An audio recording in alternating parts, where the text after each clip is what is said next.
Ειλικρινά, ξέρεις τι γίνεται τώρα? Τα κακής ποιότητας βιντεάκια, που δεν έχει να κάνει με την ανάλυση της εικόνας, έχει να κάνει με το σενάριο, με το κείμενο, δεν φέρνουν αποτελέσματα. Δεν φτάνει μόνο να έχεις μια καλή άρθρωση και να μπορείς να μιλάς στην κάμερα. Πρέπει να έχεις και ένα storytelling. Πρέπει να αποκτήσεις την ικανότητα να αφηγήσεις ιστορίες. Επομένως, θέλω να μου πεις εσύ πώς μπορώ να γίνω ένας καλύτερος αφηγητής. Γενικότερα, πρόβλεψη που κάνω για τα επόμενα χρόνια. Δεν θα υπάρχει ούτε ένας άνθρωπος ο οποίος δεν θα την έχει πατήσει με βίντεο AI στα social media. Δηλαδή, θα μπαίνεις στα social και θα πιστεύεις ότι αυτό που βλέπεις είναι αληθινό. Ακόμα και εσύ και εγώ που έχουμε εκπαιδευτεί. Αν αύριο κλείνω τα social media, ποιοι creators θα εξαφανίζονταν πρώτα?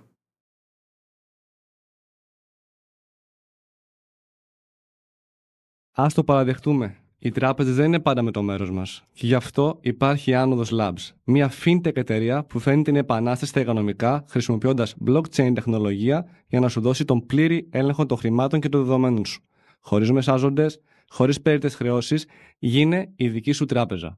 Καλώς ήρθατε στο Generalist Podcast. Σημερινό θέμα συζήτησης social media. Τα πάντα για τα social media και επομένως δεν μπορούσα να φέρω κάποιον καλύτερο για αυτό το θέμα από τον Βασίλη Θημιανίδη ή αλλιώς Billy Thin. Βασίλη, καλώς ήρθες. Γεια σου, Ρδάνη, τι κάνεις? Είμαι μια χαρά. Φίλε, τι γίνεται με τα social media? Πρώτα απ' όλα, γίνεται αυτή την περίοδο που μιλάμε πάλι ένας χαμός, αλλάζουν όλα. Σε ευχαριστώ που με κάλεσες. Θέλω να το πω και αυτό. Και είμαστε πάλι σε περίοδο που όχι απλά αλλάζουν όλα, καλούμαστε να μάθουμε ξανά από την αρχή κάποια πράγματα. Ναι. Το 0. Από το 0, Ναι. ακριβώς αυτό. Ναι. Βασίλη, ποιος είσαι και γιατί είναι τόσο σημαντικό αυτό που κάνεις? Αρχικά θα με χαρακτηρίσω πάλι και ποτέ δεν θέλω να με χαρακτηρίζω. Ξέρεις, μου είναι πολύ άβολο. Λέω ότι είμαι content strategist και educator και αυτό είναι πάλι ένας συγκεκριμένος ορισμός μέσα στο spectrum των νέων ορισμών για να δώσουμε να καταλάβει ο κόσμος τι κάνω. Αν το πω πολύ απλά, βοηθάω επιχειρήσεις να αναπτυχθούν στα social media. Και γιατί είναι πολύ σημαντικό? Γιατί το marketing πλέον και τα media, τα νέα media είναι τα social media. Οπότε καλείσαι να αναπτύξεις την επιχείρησή σου σε αυτά τα μέσα για να μπορείς να έχεις εισόδημα, δουλειά, εργασία, έτσι. Αυτή είναι η κατάσταση δική μου. Ξεκίνησα από τη δημοσιογραφία και κατέληξα στο περιεχόμενο. Αυτή είναι η συνοπτική μου πορεία, αν στο πούμε μια φράση. Και μπορώ να πω ότι χαίρομαι πάρα πολύ γι' αυτό, γιατί η δημοσιογραφία θα με ανάγκαζε να κατευθυνθώ στην Αθήνα. Άρα πάλι καλά που Ναι. δεν κατήχε στη δημοσιογραφία και ήρθες εδώ πέρα. Ναι, δεν ήθελα να πάω στην Αθήνα, οπότε βρήκα αυτή την δικλείδα και μου ήρθε πάρα πολύ φυσικά χωρίς να το προγραμματίσω, χωρίς να το σκεφτώ. Δεν είχα σχέδιο σε αυτό. Εγώ απλά ακολουθούσα τον ενθουσιασμό μου, αυτό που αγαπούσα. Ξέρεις, η επικοινωνία έχει πολλές μορφές. Δηλαδή, στην ευρύτερη ομπρέλα της επικοινωνίας, αν το κάνουμε έτσι πιο general, υπάρχει μέσα και το κομμάτι των social media και το κομμάτι του video marketing. Υπάρχουν πάρα πολλά πράγματα.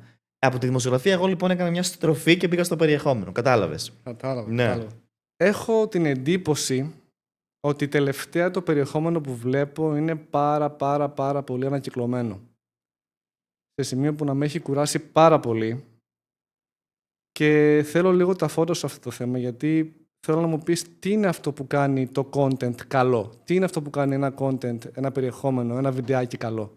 Αρχικά, λόγω του ότι η ντοπαμίνη είναι μία τέλος πάντων κατάσταση, μία ορμόνη, μία νευροχημική διαδικασία η οποία όταν αυξάνεται μας βάζει τη διαδικασία να θέλουμε συνέχεια να σκρολάρουμε και να καταναλώνουμε περιεχόμενο, είναι πάρα πολύ φυσιολογικό μετά από κάποιο σημείο να κουραστούμε. Έτσι. Άρα βιώνουμε όλοι έναν κορεσμό στο περιεχόμενο, γιατί έχουμε περάσει πάρα πολύ χρόνο από την καραντίνα και μετά σκέψου έχουμε περάσει 5 χρόνια ναι, που καταναλώνουμε περιεχόμενο. Άρα πρακτικά ήταν η εποχή η ντοπαμίνη αυτή να φτάσει το πικ της και μετά τι να κάνει, να πέσει κατακόρυφα. Άρα το καλό περιεχόμενο στην αρχή της καριέρας του περιεχομένου, όπως το ορίζουμε με τα βίντεο στο TikTok και στα Reels που έχουμε στο Instagram, ήταν να αυξάνεται την ντοπαμίνη βλέποντας κάτι εντυπωσιακό και αυτό θεωρείται ότι ήταν καλό περιεχόμενο γιατί είχε αυξημένες προβολές. Τώρα, το τι είναι καλό περιεχόμενο είναι σχετική έννοια. Καλό περιεχόμενο δεν είναι σίγουρα το περιεχόμενο που γίνεται viral κάθε φορά. Μπορεί το viral περιεχόμενο να είναι καλό περιεχόμενο, αλλά δεν σημαίνει ότι πάντα το viral περιεχόμενο θα είναι καλό περιεχόμενο. Καλό είναι το περιεχόμενο που εκφράζει τον δημιουργό του και τον brand του. Πρώτα απ' όλα. Καλό είναι το περιεχόμενο το οποίο πετυχαίνει τους στόχους του, το οποίο λύνει προβλήματα, το οποίο δίνει σύντομες νίκες.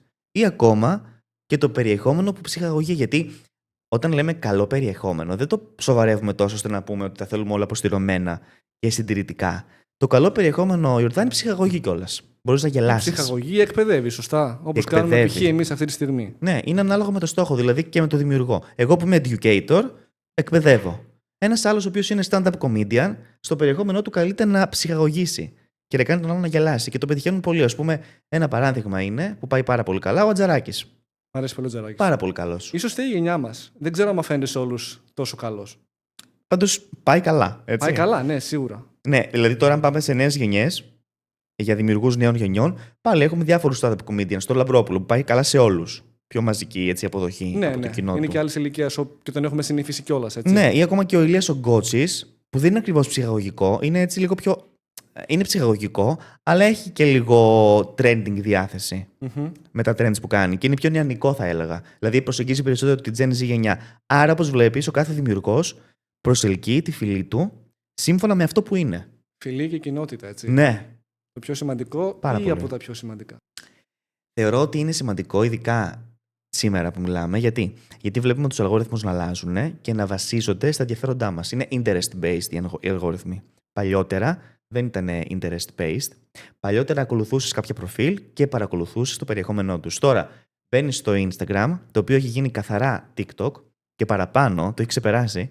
Και στην αρχική σου σελίδα βλέπεις κάποιους από αυτούς που ακολουθείς, αλλά κυρίως βλέπεις περιεχόμενο το οποίο σε ενδιαφέρει και έχει και πάρα πολύ άγνωστο κόσμο μέσα. Δηλαδή, μπορεί εγώ να ακολουθώ 5-6 ανθρώπους οι οποίοι είναι δημιουργοί περιεχομένου στο εκπαιδευτικό κομμάτι του marketing και επειδή ακολουθώ αυτούς, ο αλγόριθμος να έχει λάβει το μήνυμα ότι αγαπάω εκπαιδευτικό περιεχομένο στο marketing και να μου σερβίρει άλλους 15 εντελώς άσχετους που δεν τους γνωρίζω καν. Αλλά με ενδιαφέρει το αντικείμενό τους. Γι' αυτό σου λέω ότι έχει να κάνει με τα ενδιαφέροντά μας. Άρα, στην εποχή αυτή που μπαίνουμε στην αρχική σελίδα και δεν βλέπουμε αυτούς που ακολουθούμε, τι καλούμαστε να κάνουμε? Να αποκτήσουμε στέρεες βάσεις και να ριζώσουμε στο μυαλό του κοινού μας, να δημιουργήσουμε σχέσεις, να μας συμπαθήσουν για να μην μας χάσουν, για να μην μας ψάχνουν. Το οποίο βέβαια είναι διαφορετικό το τι πρέπει να κάνεις σε σχέση με κάθε πλατφόρμα, έτσι. Σαφώς. Πάμε να το συζητήσουμε λίγο. Ας πούμε, για παράδειγμα, το Instagram έχει ως μέσο σύνδεση με το κοινό σου τα stories, τα Instagram stories. Όπου στα Instagram stories μπορείς πραγματικά να δώσεις κλειδαρότρυπα και να συνδεθείς με το κοινό σου πιο εύκολα. Γιατί πολλές φορές το κοινό σου δεν θα δει τα feed post που κάνεις. Μπορεί να μην έχει αυτά τα ενδιαφέροντα, όμως τα stories. Δεν έχει αυτή την επεξεργασία και την αμεσότητα που θέλεις να δημιουργήσεις με το κοινό σου, έτσι. Έτσι ακριβώς. Άρα το μέσο του Instagram για να συνδέσει το κοινό, τους ακόλουθους με τον δημιουργό, με τον brand, είναι τα Instagram Stories για την ώρα. Στο TikTok δεν υπάρχει αυτό το μέσο, δεν υπάρχει αυτή η σύνδεση. Ούτε είναι πάρα πολύ καλά δομημένο, μπορεί και επίτηδες το chat για να μιλάς στο TikTok. Ναι. Στο TikTok ουσιαστικά και ο σκοπός αυτής της πλατφόρμας είναι να δημιουργήσεις αναγνωρισιμότητα γύρω από το brand σου, να τους πάρεις μαζί σου στο ταξίδι σου, έτσι, και μετά να τους οδηγήσεις στο Instagram, στο Facebook, στο YouTube ή στο website σου. Δεν είναι δηλαδή το μέσο ακόμα το οποίο δημιουργεί έντονη διάθεση για κοινότητα, αλλά δημιουργεί μεγάλη αναγνωρισιμότητα στο brand σου, την οποία εσύ παίρνεις και μετατρέπεις μετά, τους στέλνεις από εδώ και από εκεί. Άρα έχουμε Instagram ως μέσο, ως βασιλιά, για να μπορείς να έχεις και αναγνωρισιμότητα αλλά και πωλήσεις, και το TikTok κυρίως για την αναγνωρισιμότητα, που τι σημαίνει αυτό? Ότι μπορείς να ανοίξεις τη θεματολογία σου, έτσι ώστε να γίνεις πιο γενικός, πιο generalist. Το λεγόμενο end-end. Έτσι ακριβώς, που λέγαμε ποια είναι η στρατηγική αυτή, ότι μπορείς να δημοσιεύεις και το ένα και το άλλο. Είμαι ο Bill. Αγαπάω το ψάρεμα και αγαπάω το marketing. Και σκέφτομαι να δημοσιεύω και το marketing ή για το ψάρεμα. Και απαντάω ότι θα δημοσιεύω και για το marketing και για το ψάρεμα. Αυτή είναι η εποχή του TikTok. Ναι. Και αυτό πηγαίνει σιγά σιγά και στο Instagram. Απλώς στο Instagram διαφοροποιούνται τα πράγματα στο ότι είναι πιο πωλησιακό μερικές φορές και έχουμε και τα Instagram Stories, που όλα κατευθύνονται, Ιορδάνη, στα Stories και στα DMs. Και πρόσφατα έχουμε και μια αλλαγή. Αυτές τις μέρες έγινε. Θα την ανακοινώσω τώρα. Λοιπόν, η αλλαγή είναι ότι μπορείς να μπεις στο story κάποιου χρήστη και να το κάνεις απευθείας αναδημοσίευση στο δικό σου story πλέον. Χωρίς να είσαι καν, ας πούμε, ταγκαρισμένος, χωρίς τίποτα. Αυτό καταλαβαίνεις ότι το πιασαν, κατάλαβαν τι συμβαίνει. Και μας έβαλαν και αυτή τη δυνατότητα. Τεράστια δυνατότητα για ανάπτυξη. Μου αρέσει, θα σου πω τη δική μου γνώμη, έτσι. Ναι. Σαν Ιορδάνης, μου αρέσει να περνάω περισσότερο χρόνο στο Instagram. Μου φαίνεται πιο σοβαρό, μπορώ να πω. Μου φαίνεται ότι το TikTok έχει περιεχόμενο το οποίο είναι φτιαγμένο για να το περνάς γρήγορα. Ενώ στο Instagram θα μπω και θα δω, για παράδειγμα, ένα βιντεάκι επεξηγηματικό, π.χ. για το πώς προήλθε, ας πούμε, το τσούγκρισμα του γρασιού, που το εξηγούσε τώρα ο Πάνος ο Ξινιάλης στο Seeker's Diary, που μου αρέσει πάρα πολύ αυτό το podcast. Θέλω να δω εξηγήσεις, θέλω να δω περιεχόμενο το οποίο είναι σοβαρό. Όχι τις χαζομάρες του TikTok. Γιατί να το πούμε και ομά, έχει πολλές χαζομάρες. Έχει, αλήθεια είναι αυτή. Ωραία. Έχω δει δημιουργούς να παρεξηγούνται, έχω δει δημιουργούς να μεγαλώνουν πάρα πολύ απότομα. Έχω δει και σένα να έχεις μια πάρα πολύ σταδιακή άνοδο, να φτάνεις π.χ. τους 5-10 χιλιάδες που σου είχα δει κάποτε και έχεις φτάσει 100 τώρα. Είμαι στους 90 κάτι στο Instagram, ας πούμε. Ναι. Το οποίο δεν έγινε μια νυχτή, έτσι. Έγινε μέσα σε 4 χρόνια περίπου. 4 με 5 χρόνια διαρκούς χτισήματος. Ναι. Εργατικού χτισήματος. Εργατικού χτισήματος. Έχει ρίξει δουλειά, έτσι. Ναι, και αυτό μερικοί μπορεί να μην το καταλαβαίνουν, όμως έχει πάρα πολύ δουλειά. Θέλει πολύ χτίσιμο. Ναι. Για να μπορέσει να φτάσει σε ένα σημείο να πεις ότι αυξάνω την κοινότητά μου. Άλλοι το καταφέρουν μια νυχτή που λέμε. Έχεις ακούσει? Έχω ακούσει και έχω δει κιόλας. Δηλαδή, τα περισσότερα παραδείγματα δημιουργών που έχω δει να δημιουργούνται μια νυχτή ήταν πάνω στον COVID. Ναι. Την μία μέρα τον έβλεπες 20.000 ακόλουθους και την άλλη 170. Και λες, τι έγινε, ρε παιδιά. Τώρα δεν συμβαίνει αυτό τόσο εύκολα. Τώρα δεν συμβαίνει αυτό. Όχι. Και έχει δυσκολέψει το πράγμα, αλλά. Και δεν μας μισεί ο αλγόριθμος, το οποίο θα συζητήσουμε αργότερα. Ναι. Άλλη μια μεγάλη μούφα και ένας μεγάλος μύθος. Ναι. Το θέμα ποιο είναι? Το θέμα είναι να διαπιστώσουμε ότι οι αλγόριθμοι δεν είναι κάτι άλλο πέρα από το ίδιο το κοινό. Είμαστε εμείς οι άνθρωποι οι αλγόριθμοι. Βέβαια, μπορώ να σου πω σε αυτό το σημείο ότι κάνουν πειραματισμούς με τους αλγορίθμους, τα social media, και το Instagram και το TikTok. Και πολλές φορές μπορεί να αναδεικνύουν συγκεκριμένους λογαριασμούς. Για παράδειγμα, πρόσφατα ο διευθυντής του Instagram, ο Άνταμ Μοσέρι, ανακοίνωσε ότι ευνοούμε τους μικρούς δημιουργούς. Προφίλ με λίγους ακόλουθους. Γιατί το κάνουν αυτό? Να τους δώσουν λίγο κασεράκι, να χαρούνε, να δημοσιεύσουν τα post τους, να αποκτήσουν αυτά τα post αναγνωρισιμότητα, να γίνουν viral, να τους δώσουν όθηση και κίνητρο να δημιουργήσουν κι άλλο. Άρα δίνουν μια μικρή έτσι, όθηση τώρα στους μικρούς δημιουργούς. Ωραία. Μιλήσαμε για τα είδη των δημιουργών και πώς κάποιοι γίνονται viral, αλλά τι είναι αυτό που ξεχωρίζει κάποιον ο οποίος θα γίνει όχι αποδεκτός, θα γίνει επιτυχημένος στα social media από κάποιον που δεν θα γίνει τελικά επιτυχημένος? Δες τώρα, και αυτή η λέξη έχει μια σχετική διάθεση, έτσι. Τα social media δημιουργούν επιτυχία ή αποκαλύπτουν κάποιον άνθρωπο ο οποίος είναι επιτυχημένος ήδη και απλά θα το δείξει και στα social media? Λοιπόν, τι πιστεύω? Πιστεύω ότι ισχύουν και τα δύο, αλλά έχουν και χρονικό πλαίσιο. Δηλαδή, μπορεί ένας άνθρωπος ο οποίος δεν είναι καλός στο επάγγελμά του να πετύχει γίνοντας έτσι διάσημος από το Instagram του, αλλά στην πορεία, εφόσον δεν είναι καλός στη δουλειά του, θα σφίσει. Και μπορεί ένας άνθρωπος ο οποίος είναι καλός στη δουλειά του να γίνει γνωστός από τα social media και εφόσον είναι καλός στη δουλειά του να κάνει τους 10 πελάτες 150. Βέβαια, το social media δεν είναι τα πάντα, έτσι. Αν αύριο κλείνουν τα social media, ποιοι creators θα εξαφανίζονταν πρώτα? Αν αύριο κλείνουν τα social media, θα εξαφανιζόντουσαν σίγουρα αρκετοί creators. Μη σου πω το 95% αυτών θα είχαν εξαφανιστεί. Γιατί δεν έχουν δημιουργήσει συστήματα. Δηλαδή. Τα συστήματα είναι ο τρόπος για να έχεις μια συνεχή ροή συνεργασιών. Ποιος είναι αυτός ο τρόπος? Είναι το οργανικό σου περιεχόμενο το οποίο δημιουργεί κίνηση στο site, αλλά πέρα από το οργανικό σου περιεχόμενο, έχουμε και τους χρήστες που τους παίρνεις στο ταξίδι και τους πας στο newsletter, στο YouTube, έτσι, και ιδανικά στο newsletter, δηλαδή συγκεντρώνεις τα mail τους, σε περίπτωση που σβήσει αυτό που λέει η μηχανή του Instagram ή του TikTok. Άρα, αν δεν δημιουργήσεις το κατάλληλο σύστημα, κινδυνεύεις να γίνεις εξαρτώμενος από το Instagram, το οποίο Instagram ανά πάσα στιγμή μπορεί να πει ότι κλείνει, που λέει ο λόγος. Ακραίο σενάριο, αλλά ποτέ δεν ξέρεις, και να μείνεις εκτεθειμένος. Τι πιστεύουμε πάρα πολύ? Πιστεύουμε πάρα πολύ στη διαμόρφωση συστημάτων. Έστω ότι έχουμε τώρα ένα Instagram προφίλ. Το σύστημά σου είναι συγκεκριμένο. Ποιο είναι αυτό το σύστημα? Έχεις το οργανικό σου περιεχόμενο, τις δημοσιεύσεις που δημοσιεύεις κάθε εβδομάδα, οι οποίες προτείνω να είναι τουλάχιστον 3 εβδομαδιαίως. έχεις το πληρωμένο περιεχόμενο. Παίρνεις λοιπόν τις καλύτερες δημοσιεύσεις και τις κάνεις paid advertisement με στόχο συγκεκριμένο. Είτε να σε ακολουθήσουν, είτε να μπουν στο website σου, είτε τέλος πάντων να κάνεις μια πώληση σε οποιοδήποτε κομμάτι είναι αυτό. Μπορεί να έχεις e-shop. Εσύ παίρνεις τα πιο σημαντικά σου βιντεάκια ή τα πιο σημαντικά σου post και τα κάνεις διαφήμιση. Δεύτερο κομμάτι, άρα το πληρωμένο περιεχόμενο. Ναι. Και ένα τρίτο κομμάτι μετά είναι το κομμάτι του newsletter. Ότι κάποιες φορές καλείσαι να δημιουργείς lead magnets. Τι είναι τα lead magnets? Είναι όταν λες στον κόσμο να απαντήσει σε ένα σου βίντεο γράφοντας τη λέξη, ας πούμε, σύστημα, για να του στείλεις free, παίρνοντας όμως το mail του, το δικό σου ολοκληρωμένο σύστημα που σε έφερε σε αυτό το σημείο να έχεις τόσους χιλιάδες ακόλουθους. Τι γίνεται όμως εκείνη τη στιγμή? Εσύ αποθηκεύεις το mail του άλλου. Άρα, όπως βλέπεις, υπάρχει ένα οικοσύστημα marketing που εξυπηρετεί τον στόχο μας. Από τη μία το οργανικό, το οποίο είναι free. Από την άλλη το πληρωμένο, το οποίο είναι στοχευμένο. Και από την άλλη έχουμε τα lead magnets, που είναι free υλικό, PDF, lists, οτιδήποτε έχει να κάνει με free υλικό, το οποίο τους δίνουμε ένα δώρο με αντάλλαγμα να μας δώσουν το mail τους, το οποίο mail τους το αποθηκεύουμε και σε δεύτερο χρόνο επανερχόμαστε και στέλνουμε τις καμπάνιες μας. Αυτό, ας πούμε, ήταν ένα σύστημα τώρα που σου έδωσα. Πολύ απλό. Ναι. Ό,τι πιο απλό. Πες μου. Ξέρεις τι μου έχει στο μυαλό?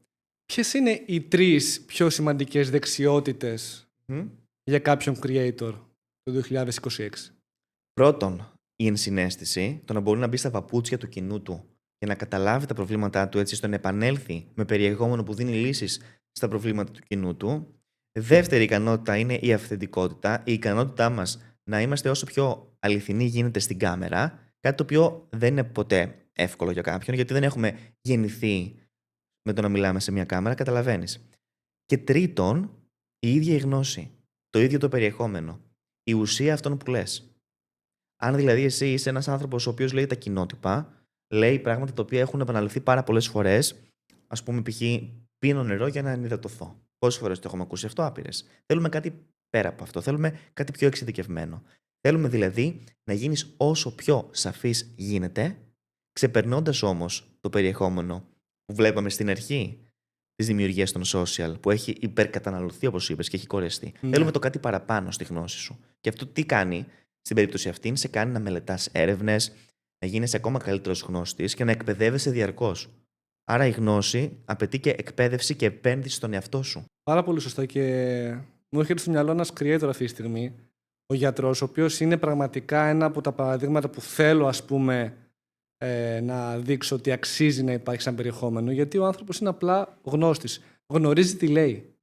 Και το λέει και με ωραίο και εμπεριστατωμένο τρόπο. Και εκπαιδευτικά πολύ. Και εκπαιδευτικά, έτσι. Δηλαδή, φαίνεται ότι ο άνθρωπος το έχει δουλέψει πάρα πολύ και είναι ένας αξιόλογος επιστήμονας. Δεν λέω ότι άμα δεν είσαι επιστήμονας δεν μπορείς να κάνεις content, προφανώς, έτσι. Όχι, βέβαια. Αλλά θέλω αυτά που θα πεις να μπορείς να τα στηρίξεις. Δεν το συζητώ και υπάρχουν πάρα πολλές φορές και δημιουργοί με την εποχή έτσι που ζούμε, με το AI, που λένε μπαρούφες. Λένε πράγματα που δεν ισχύουν, τα οποία όμως έχουν διαβάσει και θεωρούν ότι είναι σωστά. Δεν διασταυρώνουν οι Ιορδάνοι τις πηγές τους. Λοιπόν, πρόβλεψη που κάνω μέχρι να μπει το 2026. Και γενικότερα πρόβλεψη που κάνω για τα επόμενα χρόνια. Δεν θα υπάρχει ούτε ένας άνθρωπος ο οποίος δεν θα την έχει πατήσει με βίντεο AI στα social media. Δηλαδή, θα μπαίνεις στα social και θα πιστεύεις ότι αυτό που βλέπεις είναι αληθινό. Ακόμα και εσύ και εγώ που έχουμε εκπαιδευτεί. Ούτε ένας δεν θα υπάρχει. Είμαι 100% σίγουρος και το λέω γιατί πολλές φορές η μητέρα μου στέλνει AI βίντεο. Μαμά, λέω είναι AI, μην μου το στέλνεις αυτό. Θα την πατήσεις και εσύ όμως, Ιορδάνη. Κοίτα, όσο πιο πολύ προοδεύει η τεχνητή νοημοσύνη και φτάνουμε στο AGI, θεωρώ ότι θα την πατήσουμε κάποια στιγμή πάρα πολύ. Εγώ την έχω πατήσει. Αλήθεια λες? Φυσικά. Δηλαδή, πλέον, άμα δεις φωτογραφίες που δημιουργεί τον Άνω Μπανάνα, θα πάθει σοκ. Δημιουργεί φωτογραφίες που φαίνονται εντελώς ρεαλιστικές. Σαν να είναι και λίγο ανεπεξέργαστες. Οπότε λες, αυτό είναι αλήθεια, πραγματικότητα. Τι είναι η αλήθεια, συγγνώμη, ή ψέμα. Και τις προάλλες τι έβλεπα? Έβλεπα ένα βιντεάκι όπου οι Αμερικάνοι, ας πούμε, και καλά, στις γειτονιές που αφήνουν δέματα έξω από τα σπίτια, τα ωραία τα αμερικάνικα, τι κάνουν πολλοί? Πάνε πλανόδι, τα παίρνουν τα δέματα των σπιτιών και φεύγουν. Κλέβουν τα δέματα. Λοιπόν, και τι είδα εγώ? Ότι και καλά υπάρχουν κάποια σπίτια, κάποιοι άνθρωποι στα σπίτια, οι οποίοι έχουν καταλάβει αυτούς τους απατεώνες και βάζουν ψεύτικα δέματα στα κουτιά, τα οποία όταν πας και τα παίρνεις, ενεργοποιούν ένα μηχανισμό, όπου όταν πηγαίνεις στο αυτοκίνητο για να τα κλέψεις, αυτά σκάνε με σαν, ας πούμε, πυροτέχνημα. Στην αρχή, λοιπόν, αν δεις αυτό το βίντεο, είναι τόσο ρεαλιστικό που λες, όντως το κάνουν αυτό. Μετά διαπίστωσα από τα σχόλια ότι αυτό είναι AI. Κατάλαβες τι εννοώ? Εγώ καταλαβαίνω ότι είμαστε πιο κοντά στο Dead Internet Theory. Δεν ξέρω Οκ. αν το έχεις διαβάσει, για τη θεωρία Το έχω ότι διαβάσει. θα φτάσουμε σε ένα σημείο που όλο το περιεχόμενο θα είναι είτε AI είτε φτιαγμένο από AI και δεν θα μπορούμε να ξεχωρίσουμε τι είναι πραγματικό ή όχι. Ξέρεις τι πιστεύω? Ότι δεν θα φτάσουμε σε αυτό. Να σου πω γιατί. Γιατί ήδη βλέπω ότι. Δεν θα πω ότι το AI ήταν φούσκα. Καθόλου δεν θα πω, γιατί μας έχει βοηθήσει σε πάρα πολλούς τομείς και μας έχει δώσει πολλά εργαλεία. Όμως, δεν είναι πανάκια. Το AI δεν ήρθε για να αντικαταστήσει τον άνθρωπο, ήρθε για να μας γλιτώσει από κάποιες πολύ βασικές απλές λειτουργίες από τη λάντζα που λέμε. Όμως, σκέψου λίγο ένα περιεχόμενο, ένα feed το οποίο είναι γεμάτο AI bots. Πόσο κοινότυπο θα είναι, πόσο ίδια πράγματα θα βλέπεις κάθε μέρα. Αυτό συμβαίνει ήδη. Συμβαίνει Ανά ήδη. 2-3 σκρολαρίσματα βλέπεις AI. Κουράστηκες όμως από αυτό. Κουράστηκες και νομίζω αλλάζει και λίγο ο τρόπος που αλληλεπιδράς με τον δημιουργό, έτσι. Ναι. Θεωρείς ότι πηγαίνουμε σε μία κοινωνία, θα πω, όπου συνδέεσαι με κάποιους creators με βάση την προσωπικότητα τόσο και όχι τόσο με το reach που έχουν τα βίντεο του. Νομίζω ότι αυτό που είπες ήταν αρκετά εύστοχο. Και σε αυτό το συμπέρασμα έχω καταλήξει το τελευταίο καιρό, αλλά δεν μπορώ να το επικοινωνήσω έτσι όπως το λες σε όλους μου τους πελάτες, τους ανθρώπους με τους οποίους συζητώ. Γιατί δεν έχουν όλοι οι άνθρωποι την ίδια προσωπικότητα. Τι σημαίνει αυτό πρακτικά? Έρχεται ο χ πελάτης και είναι, ας πούμε, ψυχολόγος. Ναι. Και έρχεται αντίστοιχα ακόμα ένας άλλος πελάτης, ο ψ πελάτης που είναι ψυχολόγος. Ο ένας πελάτης, ο χ, έχει μια εξωστρεφή προσωπικότητα και έχει έτσι μια τσαχπινιά, έχει ένα μπρίο, δημιουργεί έτσι, δίνει ατάκα στο κοινό και πάει καλά το περιεχόμενό του. Δεν έχει όμως την διαγνώση που έχει ο ψ, ο οποίος ψ πελάτης είναι πιο εσωστρεφής, είναι πιο κλειστός, είναι πιο μαζεμένος, έχει πάρα πολύ γνώση, αλλά στην κάμερα χάνει επειδή είναι εσωστρεφής. Ποια είναι εδώ πέρα η αλήθεια, ποιος είναι επιτυχημένος? Και με ποιον πρέπει να συνδεθείς, με ποιον θα συνδεθείς? Θα συνδεθείς με τον εξωστρεφή επειδή έχει ικανότητα και επικοινωνιακό χάρισμα. Όμως όταν θα συνεργαστείς με τον εξωστρεφή, θα λάβεις την ίδια Ποιότητα υπηρεσία με τον ψηπελάτη, ο οποίος ήταν απλά εσωστρεφής και δεν μπορούσε να μιλήσει. Αυτό με προβληματίζει. Όμως τι υπάρχει ακόμα? Ξέρεις τη φράση που λέει «Ουδέν κρυπτών υπό τον ήλιο»? Όσο καταναλώνεις περιεχόμενο από έναν συγκεκριμένο δημιουργό και όσο περνάς χρόνο μαζί του, κάποια στιγμή κάπου τον πιάνεις.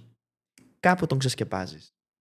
Αν λοιπόν ο άλλος υποκρίνεται και λέει ψέματα και υπερβάλλει, κάποια στιγμή θα τον τσιμπήσεις. Ενώ ο εσωστρεφής πελάτης, ο οποίος είναι σταθερός, έχει τέμπο, δεν κάνει υπερβολές, δεν κάνει ακρότητες, έχει μια σταθερή γραμμή, κερδίζει μακροπρόθεσμα. Καταλαβαίνεις τώρα στη ζυγαριά ποια είναι η επιτυχία και ποια είναι η αποτυχία? Μπορεί να φαίνεται επιτυχημένος ο χ, ο οποίος κάνει προβολές, αλλά να σβήσει την πορεία γιατί θα τον τσακώσουν με τα 2-3 λαθάκια που θα κάνει, ενώ ο ψ, ο οποίος δεν έχει τόσο μεγάλη απήχηση, δεν έχει τόσο πολλές προβολές στα βίντεο του, να έχει σταθερή πορεία και σιγά σιγά να ανθίζει. Ποια καριέρα προτιμάς? Προφανώς η δεύτερη. Είναι ένα παράδειγμα που το φέρνεις από τον εαυτό σου ή το βλέπεις να γίνεται γύρω? Κοίταξε, εγώ με θεωρώ εξωστρεφή με κάποια εσωστρεφή στοιχεία, αλλά θεωρώ ότι δεν δυσκολεύτηκα, ας πούμε, στο να προσεγγίσω την κάμερα. Δεν τρεπόμουν, δεν είχα ντροπή. Υπάρχουν άνθρωποι που ντρέπονται, Ιορδάνη, πολύ. Σε αυτούς αναφέρομαι περισσότερο, σε αυτούς που ντρέπονται. Και έχω πάρα πολλούς τέτοιους ανθρώπους, οι οποίοι κάνουν συμβουλευτικές μαζί μου και μου λένε «Ντρέπομαι να μιλήσω στην κάμερα. Ντρέπομαι πάρα πολύ. Θεωρώ ότι θα με κρίνει και η μητέρα μου και η θεία μου και ο αδερφός μου». Πώς νοιάζεται? Αυτή είναι η απάντηση, αλλά για να φτάσει σε αυτήν την απάντηση, Ιορδάνη, χρειάζεται δουλειά με τον εαυτό σου. Ξέρεις τι γίνεται, ρε εσύ? Ό,τι και να κάνεις, θα σε κρίνουν. Ναι. Είτε μιλήσεις στην κάμερα, είτε δεν μιλήσεις στην κάμερα, είτε κάνεις ένα μεταπτυχιακό, είτε δεν κάνεις το μεταπτυχιακό. Όλα έχουν να κάνουν με το τι είναι αυτό που εσύ έχεις σαν βασική σου αξία εν τέλει. Και να μην σε νοιάζει τι θα πούν οι άλλοι. Ούτε η μάνα σου, ούτε ο πατέρας σου, ούτε η θεία, ούτε η ξαδέρφη. Να κάνεις αυτό που πραγματικά θέλεις. Αλλά αυτό είμαι εγώ. Το πιστεύω εγώ. Δεν ξέρω πώς το βλέπεις κι εσύ. Είναι η συμβουλή που θα δίνα στον καθένα, αλλά εν τέλει δεν αρκεί αυτή η συμβουλή για να μπορέσεις να γεφυρώσεις τις ανασφάλειες που έχει ένας άνθρωπος και να βγει στην κάμερα και να μιλήσει. Δηλαδή, για να του εξηγήσει πρακτικά αυτό που λέμε τώρα, τι πρέπει να γίνει, πρέπει να εκτεθεί. Την ξέρεις την θεωρία της έκθεσης, Όχι, για το πες μου. exposure therapy. Για Λοιπόν, πες το exposure therapy είναι η εξής θεωρία.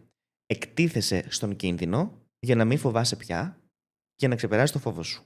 Άρα, εκτίθεσαι στην κάμερα, βγαίνεις και μιλάς, σχολιάζουν από κάτω και σου κάνουν και hate comments στο TikTok και αυτό σε βάζει μια διαδικασία να χτίσει χαρακτήρα, να γιωθείς και να πεις «ΟΚ, κατάλαβα τι εννοείς, υπάρχουν κάποιοι που θα με βρίσουν, υπάρχουν κάποιοι που θα με αγαπήσουν, αυτή είναι η πραγματικότητα, πάμε παρακάτω». Αλλά για να το πεις αυτό πρέπει να μπεις στην πράξη και να εφαρμόσεις και να ανεβάσεις το βίντεο και να φας και το hate comment. Και πώς θα διαχειριστείς μετά το hate comment. Δηλαδή, θα κάνεις ένα φιλτράρισμα. Αυτό το hate comment είναι καλοπροαίρετο, δηλαδή. Καλοπροαίρετο hate comment δεν υπάρχει βέβαια. Μπορεί να είναι, Αλλά ας πούμε, κριτική. αυτή η κριτική, η οποία μπορεί να είναι έντονη, Ναι. πώς μπορώ εγώ να την εκλάβω και να την χρησιμοποιήσω ως κάτι θετικό. Δηλαδή, ρε Ιορδάνη, δεν μιλάς καθαρά και θέλουμε να βελτιώσεις λίγο την άρθρωσή σου. Ωραία. Αυτό δεν είναι ένα σχόλιο το οποίο είναι κακοπροαίρετο. Θεωρώ ότι μπορεί να έχει κάποια βάση. Θα καθίσω και θα δω πώς μπορώ να βελτιώσω την άρθρωσή μου. Είναι κάτι που μπορώ να βελτιώσω. Και αν ναι, θα το χρησιμοποιήσω. Και θα πω και ένα ευχαριστώ σε αυτόν που μου έχει κάνει το σχόλιο. Και υπάρχουν και αυτοί που θα πούνε: Πω, ρεζίλη έγινα, δεν ξανακάνω βίντεο. Βέβαια, αυτός που έκανε το σχόλιο αυτό δεν θα μπορούσε να το στείλει σε μήνυμα και να σου πει εσύ, Ιορδάνη, να σου πω κάτι, τα λες πολύ ωραία. Δες λίγο το κομμάτι με την άρθρωση. Και αυτό επίσης και πάλι δεν μπορεί να σου το πει ένας τέλειος τυχαίος. Γιατί δεν είναι, δεν είναι όμορφο. Εγώ δηλαδή ποτέ δεν θα έστελνα ένα μήνυμα σε κάποιον για να του πω, ας πούμε, για την άρθρωσή του, για παράδειγμα. Κατάλαβες τι εννοώ. Ναι, Και εκεί πέρα κάτι πιάνει από τον άλλον, στο χαρακτήρα του. Μα δεν σε βλέπουν όταν σου κάνουν σχόλιο στο διαδίκτυο, δεν σε βλέπουν σαν έναν άνθρωπο, σε βλέπουν σαν μια εικόνα στο κινητό του. Ακριβώς. Αυτό όμως βάζει πολλούς σε σκέψη το να δημιουργήσουν περιεχόμενο για να εκτεθούν. Από την άλλη, να σου πω την αλήθεια, δεν είναι όλοι για την κάμερα. Δεν είναι όλοι για την κάμερα και δεν πειράζει. Πώς ξέρεις ότι κάποιος είναι για την κάμερα και κάποιος δεν είναι για την κάμερα? Ξέρω ότι κάποιος είναι για την κάμερα όταν έχει δουλέψει με τον εαυτό του και δεν έχει φόβο έκθεσης.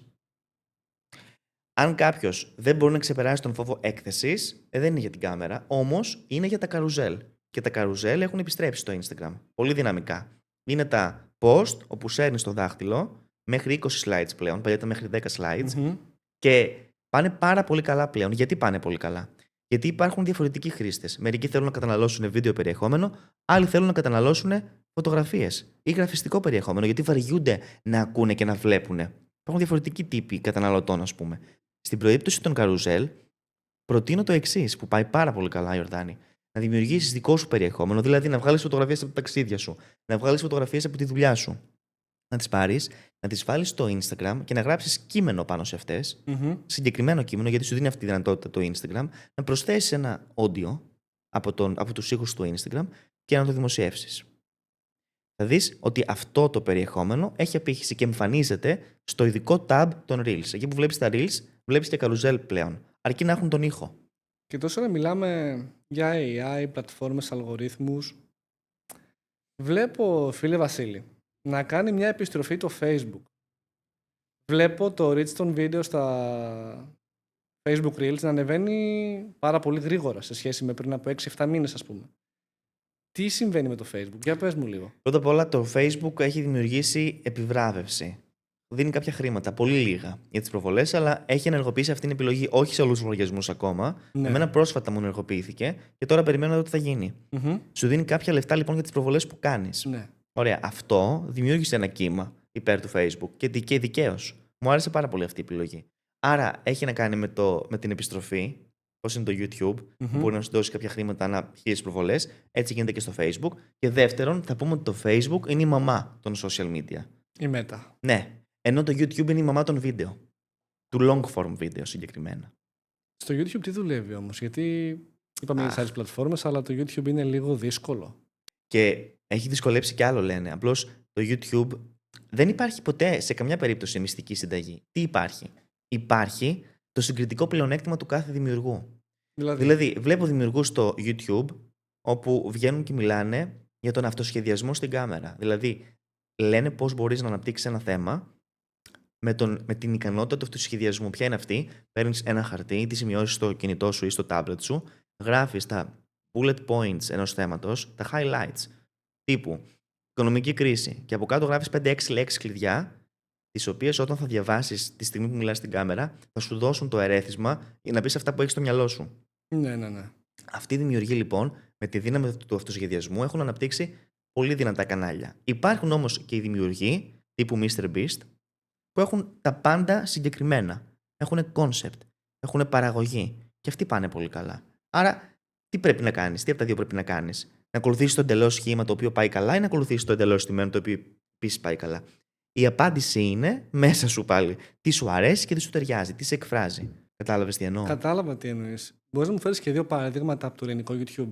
Από το κομμάτι του αυτοσχεδιασμού. Όχι τόσο στο κομμάτι του αυτοσχεδιασμού, όσο στο κομμάτι του περιεχομένου που είναι πάρα πολύ μεγάλη παραγωγή και περιεχομένου που είναι τύπου ρο περιεχόμενο. Ναι. Κοίταξε, στο πιο έτσι συγκεκριμένο στημένο περιεχόμενο θα σε πήγαινα, ας πούμε, που μου αρέσει πολύ, στην Ιωάννα Φω, η οποία δημιουργεί εκπαιδευτικό οικονομικό περιεχόμενο με συγκεκριμένη ροή. Η Ιωάννα, βέβαια, έχει και την ικανότητα αυτοσχεδιασμού στα βίντεο της. Δηλαδή, μπορεί να πατάει σε μια φόρμα, αλλά βάζει μέσα και τη δική της προσωπικότητα και τη δική της πληροφορία.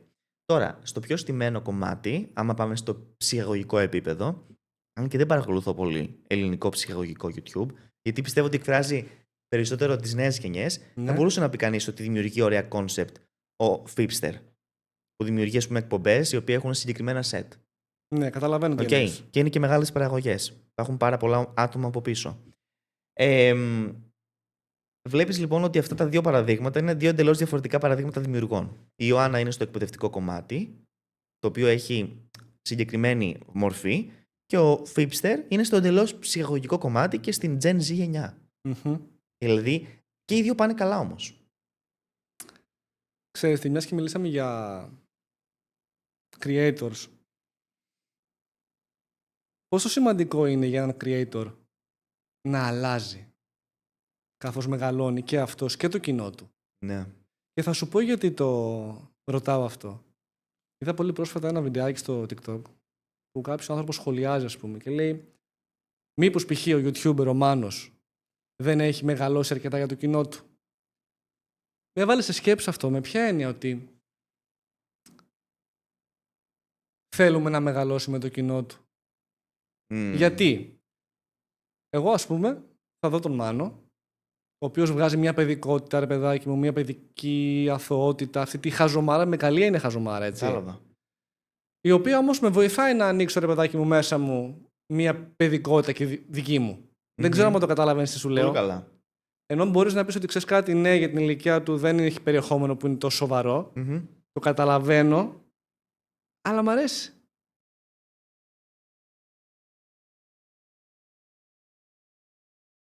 Εν τω μεταξύ, παιδιά, έχω έναν φίλο, Θανάσης. Αυτός αυτή τη στιγμή είναι στο Βιετνάμ και δεν έχει πρόσβαση σε τράπεζα για κάποιο λόγο. Δεν ξέρω γιατί.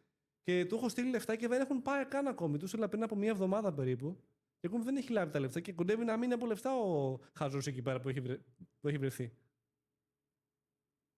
Έχω τη λύση. Ποια λύση? Άνοδος.finance. Τι είναι αυτό? Η εφαρμογή μας που έρχεται σύντομα, Newbank, 3 δευτερόλεπτα. Δηλαδή θα του στείλω λεφτά τώρα και σε 3 δεύτερα θα είναι στο κινητό του? Στον κόσμο, 3 δευτερόλεπτα. Μέσω εφαρμογής? Μέσω εφαρμογής. Ούτε ένα δεύτερο παραπάνω. Άνοδος.finance. Πολύ καλό. Άνοδος. Θανάση, σου φέξε. Είναι στερεότυπο ηλικία, ειδικά στην Ελλάδα, το ότι αξιολογούμε έναν άνθρωπο για το αν είναι παιδικός με βάση την ηλικία του, είναι ήδη στερεότυπο, ταμπού. Άρα, εδώ πέρα θα πρέπει να μας προβληματίσει το αν ο ίδιος νιώθει καλά με το περιεχόμενό του. Αυτό ακριβώς. Okay. Αν ο ίδιος λοιπόν νιώθει καλά με το περιεχόμενό του, τέλειο, εξαιρετικό. Αν ο ίδιος όμως νιώθει ότι έχει αλλάξει και μένει σε αυτή την παιδική αθωότητα, την οποία πλέον δεν την έχει μέσα του, έτσι, εκεί πέρα φαίνεται και φαίνεται το αποτέλεσμα άσχημο. Δεν ξέρω τι από τα δύο ισχύει. Κοίτα, για όσους τον βλέπουν, ξέρουν ότι εντάξει, ο άνθρωπος έχει αλλάξει προφανώς, έτσι. Okay. Αλλά κρατάει μια παιδικότητα που την θέλεις λίγο αυτή την παιδικότητα στη ζωή σου. Γιατί δεν μπορεί να είσαι συνέχεια στη ρουτίνα, υποχρεώσεις. Θες να πας το μεσημέρι, π.χ. να βάλεις το φαγητό σου και να ανοίξεις YouTube. Ναι. Και να δεις ένα βίντεο που θα σου βγάλει μια παιδικότητα που θα σε βγάλει από την πραγματικότητα των υποχρεώσεων σου. Ναι. Αυτά τα βίντεο γι' αυτό πάνε τόσο καλά. Μπορεί να είναι 2-2,5 ώρες τα βίντεο του Μάνου, αλλά πάνε καλά για αυτόν τον σκοπό. Γιατί σου βγάζουν από μέσα σου μια παιδικότητα, μια αθωότητα που αυτή θες να βγάλει από μέσα σου. Κατάλαβα τι λες. Άρα η απάντηση στο ερώτημα αν καλείσαι να αλλάξεις, αλλάζεις όταν νιώθεις ότι δεν σε εξυπηρετεί το παλιό σου περιεχόμενο. Ακριβώς αυτό. Εγώ το Ακριβώς κάνω αυτό. συνέχεια αυτό πάντως. Δηλαδή, πες μου ένα παράδειγμα. Για παράδειγμα, ξεκίνησα τα βίντεό μου με πολύ εκπαιδευτική διάθεση, όπου αράδιαζα απλά εκπαιδευτικά facts και πληροφορίες το 2019. Πλέον, αντί να πω, ας πούμε, πώς να δημιουργήσεις ένα Instagram καρουζέλ με 3 βήματα, θα τους πω το άλλο. Πώς το καρουζέλ που δημιούργησα τον προηγούμενο μήνα μου έφερε 5.000 ακόλουθους. Θα κάνω δηλαδή το περιεχόμενό μου πιο προσωπικό. Θα βάλω μέσα και τη δική μου ιστορία. Γιατί με έχει κουράσει το αποστηρωμένο εκπαιδευτικό περιεχόμενο. Άρα βρήκα έναν τρόπο να βάλω και τον εαυτό μου μέσα σε αυτό και να νιώθω καλύτερα. Κατάλαβες τι εννοώ? Ναι. Θέλω να μιλήσουμε λίγο, επειδή εσύ είσαι ένας content strategist ή τόσο πολύ content creator. Ποια είναι η διαφορά του content strategist από τον content creator? Ο content creator εφαρμόζει, εκτελεί, δημοσιεύει. Ο content strategist, πέρα από αυτά, εξηγεί το γιατί πίσω από τη δημοσίευση. Είναι αυτός δηλαδή ο οποίος βλέπει 6 μήνες μετά και προβλέπει τις τάσεις. Άρα παρέχει στον creator όλη την απαραίτητη γνώση και όλη τη συμβουλευτική για να τον έχει ένα βήμα μπρος στα πράγματα. Κατάλαβες τι εννοώ? Είμαστε το γιατί πίσω από τα πράγματα. Άρα, εφόσον είσαι το γιατί πίσω από τα πράγματα, πώς πρέπει να σκέφτεται ένας creator προκειμένου να έχει ένα σύστημα? Λοιπόν, η πρώτη ερώτηση που καλείται να κάνει ένας creator πριν δημοσιεύσει ένα περιεχόμενο αρχικά, οτιδήποτε δημοσιεύσει, είναι με εκφράζει αυτό το περιεχόμενο που δημοσιεύω τώρα για τους επόμενους 3 με 6 μήνες. Πρώτον. Δεύτερον, εξυπηρετεί το κοινό που έχω διαμορφώσει. Παρέχει γνώση και πρακτική αξία στην κοινότητα που έχω δημιουργήσει. Και τρίτον, ανεβάζω αυτό το βίντεο μόνο για τις προβολές ή ανεβάζω αυτό το βίντεο για να δώσω αξία στο κοινό μου, άσχετα από το αν θα πάρει προβολές ή όχι. 3 ερωτήματα πρέπει να κάνει ο δημιουργός στον εαυτό του. Και αφού κάνει αυτά τα ερωτήματα, μετά οδηγείται στα κατάλληλα συστήματα. Τα οποία συστήματα είπαμε και προηγουμένως ότι είναι η παραγωγή περιεχομένου, η συχνότητα, η σταθερότητα και οι ικανότητες που πρέπει να έχεις, που είναι η ενσυναίσθηση, η αυθεντικότητα και η γνώση. Πολύ σωστά. Επειδή μίλησες για viral περιεχόμενο, έτσι, Ναι. είπες ότι κάποια βιντεάκια μπορεί να μην πάνε viral, αλλά να δίνουν αξία. Πώς αποφασίζεις σαν content strategist πότε κάποιο βίντεο θα ανέβει, πότε όχι? Δηλαδή, πιστεύεις ότι αυτό το βίντεο θα πάει καλά, αλλά λες, δεν εξυπηρετεί το σκοπό μας, δεν πρέπει να ανέβει. Πότε θα το πεις αυτό?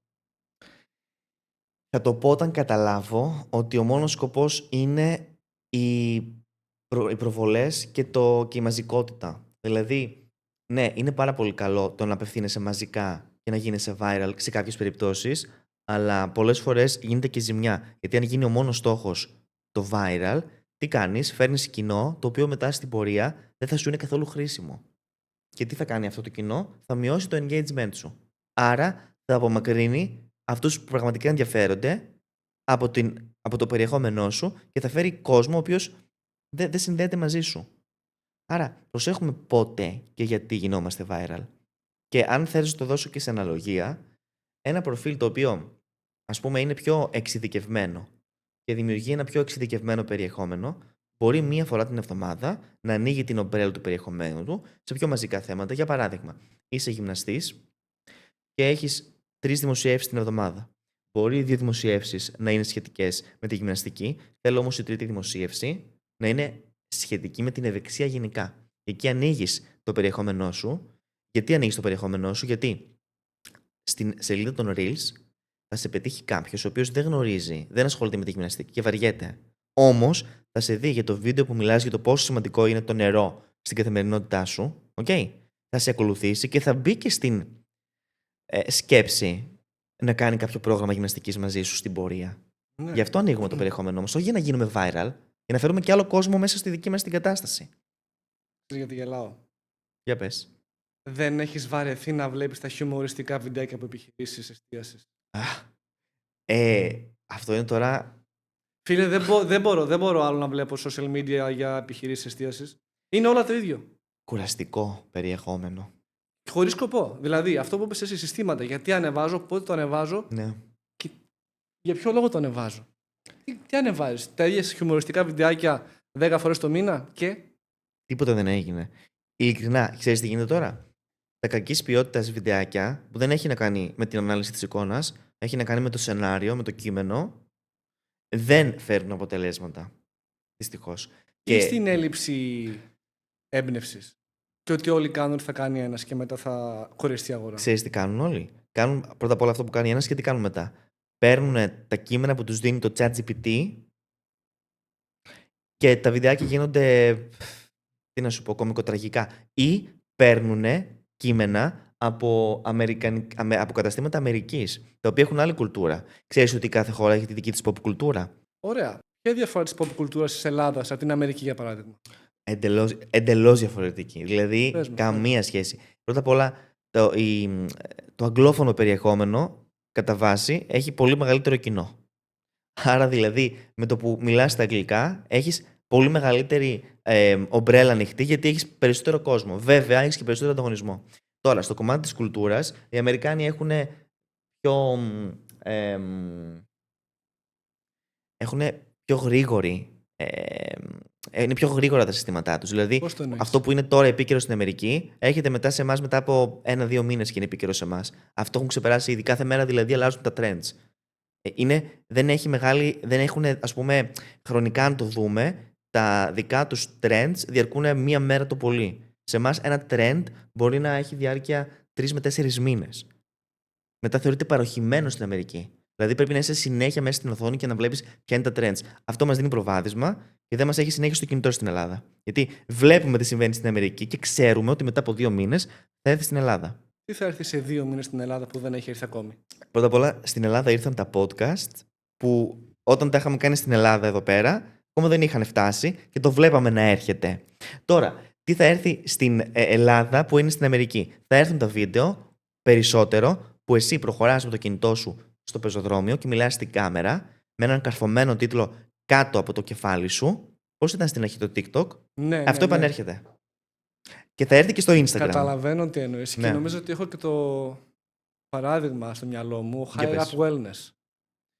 Θύμισέ μου τι περιεχόμενο δημιουργεί. Περιεχόμενο αυτοβελτίωσης για το σώμα σου, για το πώς πρέπει να συμπεριφέρεσαι, να μιλάς, networking, τα πάντα. Ένας ξανθός με κελιά, Μπράβο, ο οποίος γαλαζομάτης. τι κάνει? Δεν βγάζει βιντεάκια, ξέρεις, τύπου podcast. Έχει podcast Ξέρω. και νομίζω είναι στα top 10 στον κόσμο. Ο άνθρωπος έχει μια ροή στο λόγο. Βγάζει το σώμα του, το πρόσωπό Εδώ. του. Εδώ. Αυτό το πράγμα βγάζει. Σαν χωρισμένος μπαμπάς.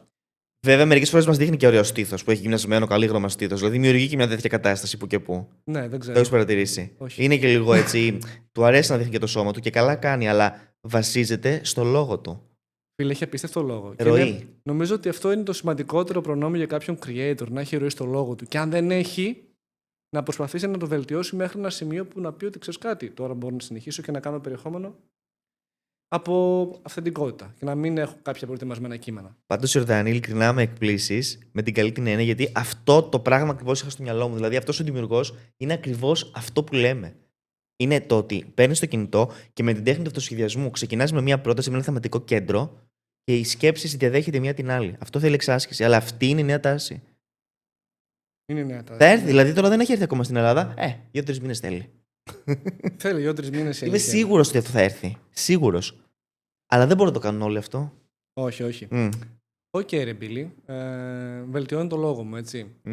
Δεν φτάνει μόνο να έχεις μια καλή άρθρωση και να μπορείς να μιλάς στην κάμερα. Πρέπει να έχεις και ένα storytelling. Πρέπει να αποκτήσεις την ικανότητα να αφηγήσεις ιστορίες. Επομένως, θέλω να μου πεις εσύ πώς μπορώ να γίνω ένας καλύτερος αφηγητής. Λοιπόν, όποιος αφηγείται ιστορίες με συναίσθημα, με ροή και με αλήθεια, θα πετύχει στα social media το επόμενο διάστημα. Και αυτό προϋποθέτει κάποια δομή, έτσι.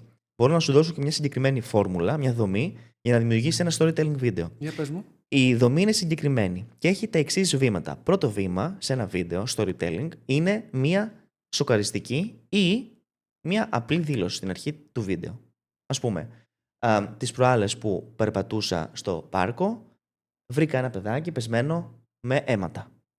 Μπαμ. Άρα ξεκινάς την αφήγησή σου με μία δήλωση. Αυτή η δήλωση μπορεί να είναι σοκαριστική ή μπορεί να είναι απλά ένα γεγονός. Μετά την δήλωση που κάνουμε στην πρώτη φάση του βίντεο, έρχεται η ανάπτυξη του θέματος. Πώς έχουμε στις εκθέσεις, Ναι. αναπτύσσουμε το θέμα. Με το που είδα το παιδάκι, έσκυψα να το δω, να δω πώς είναι, αν είναι καλά, να το ρωτήσω πού είναι οι γονείς του. Ανησύχησα γιατί σκέφτηκα ότι είναι μόνο του και αβοήθητο. Δεν έχει κανέναν εκεί γύρω. Άρα αναπτύσσουμε το θέμα και δίνουμε περισσότερες πληροφορίες και λεπτομέρειες. Μετά έχουμε την πρόκληση. Το switch. Δηλαδή η πρόκληση είναι στη συγκεκριμένη περίπτωση. Βλέπουμε το παιδάκι και λέμε, μα πώς γίνεται να μην είναι οι γονείς του πουθενά. Δηλαδή είναι ένα παιδάκι μόνο του και αβοήθητο. Είναι εντελώς μόνο του, δεν έχει κάποιον εδώ πέρα κοντά που να τον προσέχει, ας πούμε. Ποιοι είναι αυτοί οι γονείς οι οποίοι αφήνουν το παιδί μόνο του. Δημιουργείς δηλαδή ένα point, δίνεις ένα point το οποίο δημιουργεί έτσι αντιδράσεις στον κόσμο. Τους κάνει να σκέφτονται λίγο, να ζορίζονται. Ναι, όντως, πού είναι οι γονείς του. Δημιουργείς μια πρόκληση, ένα challenge στον κόσμο. Κατάλαβες τι εννοώ. Καταλαβαίνω. Τους βάζεις μια διαδικασία να σκεφτούν λίγο πιο περίεργα, πιο ύποπτα, πιο καχύποπτα, να σου το πω έτσι. Okay. Και αφού τους δώσεις το ερώτημα, και κάνεις και εσύ δημόσια το ερώτημα στην κάμερα, δίνεις το resolution, δίνεις την απάντηση. Ή στη συγκεκριμένη περίπτωση με το παιδάκι λες, παρόλα αυτά βοήθησα το παιδάκι, το συνέφερα, το έβαλα στο μπαγκάκι, καθίσαμε και μετά από λίγη ώρα ήρθε και ο μπαμπάς, ο οποίος είχε ξεχαστεί γιατί μιλούσε στο τηλέφωνο. Και το συμπέρασμα εδώ ποιο είναι, ότι δεν μπορώ να καταλάβω γιατί οι γονείς έχουν κολλήσει τόσο πολύ με τα κινητά τους σε σημείο που να ξεχνιούνται και να αφήνουν τα παιδιά τους να φεύγουν τέλος πάντων από εδώ και από εκεί. Άρα δίνεις και ένα resolution στο τέλος του βίντεο. Ναι. Ποια είναι η άποψή σου για όλα αυτά τα podcast που ξεκινάνε και ξεπετιούνται? Καλή ώρα. Λοιπόν, η άποψή μου είναι πολύ, νομίζω, κέρια, γιατί από την πολύ αρχή κατάλαβα τη δύναμη των podcast, γι' αυτό και δημιουργήσαμε το Content Hub, αλλά η ουσία ποια είναι? Η ουσία είναι ότι παλιότερα, για να δημιουργήσεις μια κουβέντα βιντεοσκοπημένη, θα πρέπει να εμφανιστείς σε ένα τηλεοπτικό κανάλι και να δώσεις μια συνέντευξη σε έναν παρουσιαστή, σε έναν δημοσιογράφο. Τώρα παίρνεις εσύ τον ρόλο του δημοσιογράφου, και καλείς εσύ τους δικούς σου προσκεκλημένους, παρακάμπτοντας όλη αυτή τη διαδικασία, η οποία απαιτούσε γνωριμίες, χρήματα. Υπερβολικά πολλά χρήματα. Πάρα πολλά. Τώρα, με πολύ καμία σχέση το ένα budget με το άλλο, κάνεις το δικό σου podcast και από το podcast αυτό δημιουργείς ένα βίντεο οριζόντιο, το οποίο μπαίνει στο YouTube. Το ηχητικό του κομμάτι, ακόμα και το βίντεο, μπαίνει στο Spotify. Το σπάς αυτό το κομμάτι του βίντεο σε κάθε τα κομμάτια και το βάζεις σε Instagram, TikTok, YouTube Shorts και Facebook Reels και έχεις προβολή και παρουσία παντού με ένα podcast. Με πολύ μικρότερο κόστος. Με μικρότερο κόστος. Γι' αυτό και σου λέω επιχειρηματικά, εγώ το σκέφτηκα. Όταν δημιούργησα λοιπόν, Ιορδάνη, τον χώρο μου στην αρχή, το Content Hub, το έκανα για μένα στην αρχή, το ξέρεις, το έχω πει αυτό. Σαν χώρος που θα μπορείς να δημιουργήσεις. Ναι, γραφείο, χώρος για δικά μου podcast, για να κάνω τα δικά μου βίντεο στο YouTube. Και μετά σε κάποια φάση εκεί που σκέφτομαι, εσύ λέω, μήπως να το ανοίξω και για τον κόσμο, για τους πελάτες μου.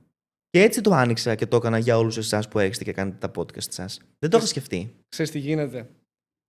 Και το οποίο το είδα να ξεκινάει στην Αμερική, ότι τις εκλογές ο Τραμπ τις κέρδισε. Το Τζο Ρόγκαν.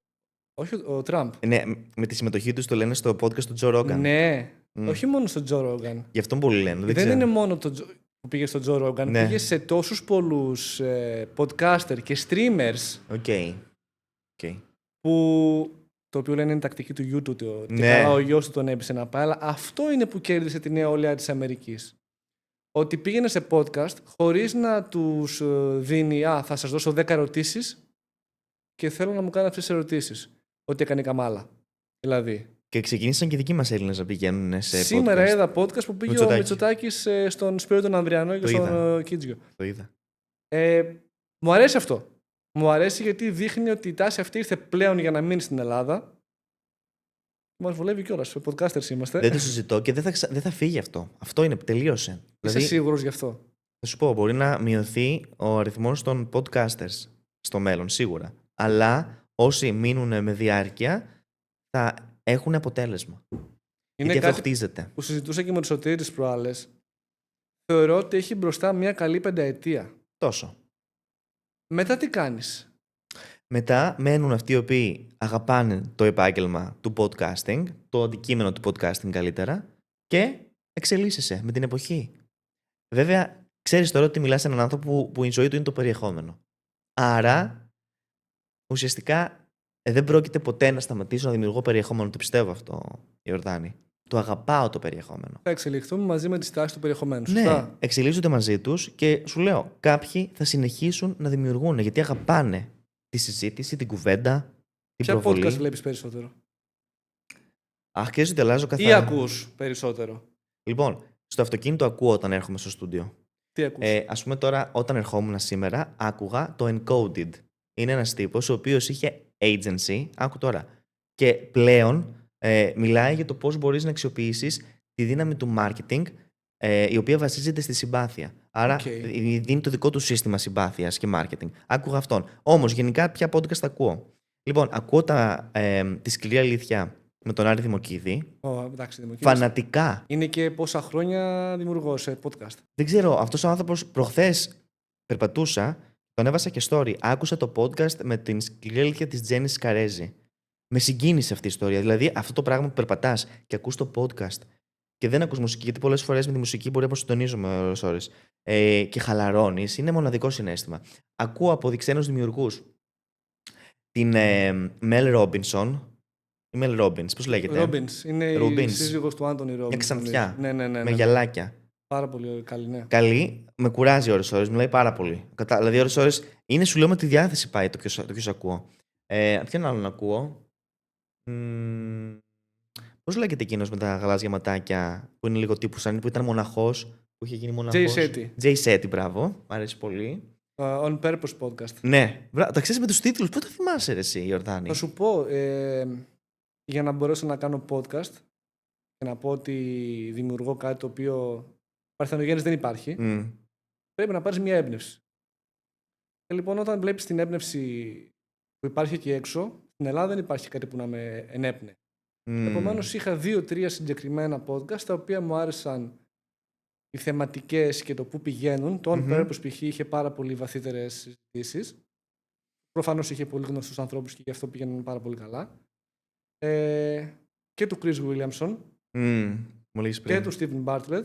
The Diary of a CEO. Diary of a CEO. Και εγώ το βλέπω αυτό. Και ώρες, π.χ. μπορεί να πάω να περπατήσω ή να τρέξω στο γυμναστήριο για πολλή ώρα, αερόβιο. Μπράβο σου. Ευχαριστώ, να είσαι καλά. Ζώνη 1 για μακροζωία. Okay.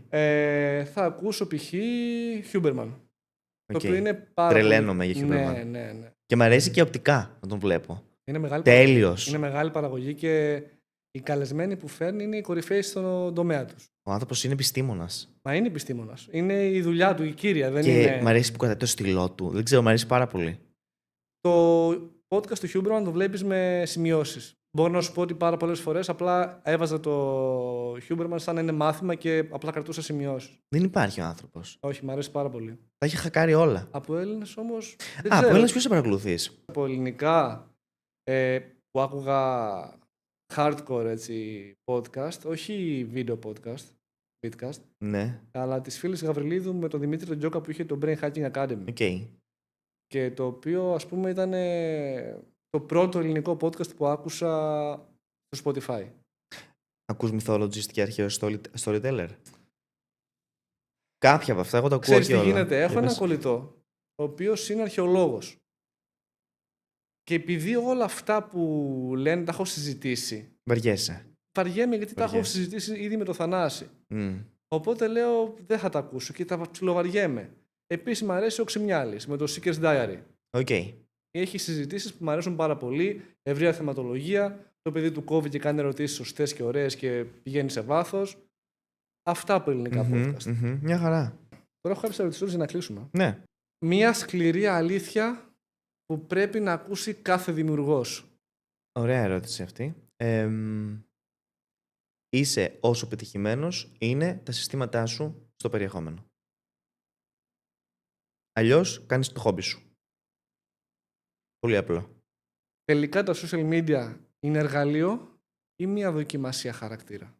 Τα social media είναι ένα καθρέφτισμα της πραγματικής ζωής εκεί έξω. Είναι ένα καθρέφτισμα του δικού σου εσωτερικού κόσμου και είναι και ένα εργαλείο για να πετύχεις τα όνειρά σου και να τα κάνεις πραγματικότητα. Εγώ πέτυχα όλα όσα ήθελα και εύχομαι να συνεχίσει να γίνεται αυτό με τα social media, αυτοδημιουργητός, χωρίς καμία πλάτη, χωρίς κανένα καμιά γνωριμία. Τα έχτισα όλα, ειλικρινά στο λέω, από το 0 από τα social media.